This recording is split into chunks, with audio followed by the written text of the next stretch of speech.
అందరికీ నమస్కారం. నా పేరు డాక్టర్ చెల్లా కృష్ణవీర్ అభిషేక్. ఇవాళ నుంచి ధనుర్మాస ప్రారంభం.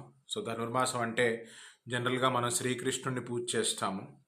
కృష్ణ తత్వం అంటే ఏంటో మనం తెలుసుకుందాం. కృష్ణ అంటే బ్లాక్, అంటే ఎంప్టీనెస్, శూన్యత. అంటే మనం చనిపోయాక ఇంకేం ఉండదు.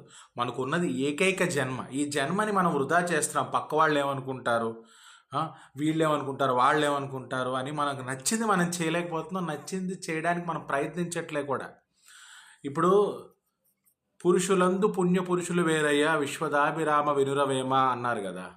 అసలు పుణ్యపురుషులు ఎవ్వరూ లేరండి, అందరూ అవకాశవాదులే.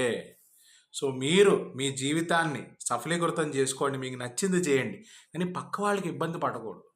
పక్క వాళ్ళు ఇబ్బంది పడ్డారంటే అది మీకు ఒక అసంతృప్తి క్రియేట్ చేస్తుంది. అలాంటి అసంతృప్తి కూడా ఉండకూడదు. నీతివంతంగా ఆనందంగా బతకాలి శూన్యతకి చేరే వరకు.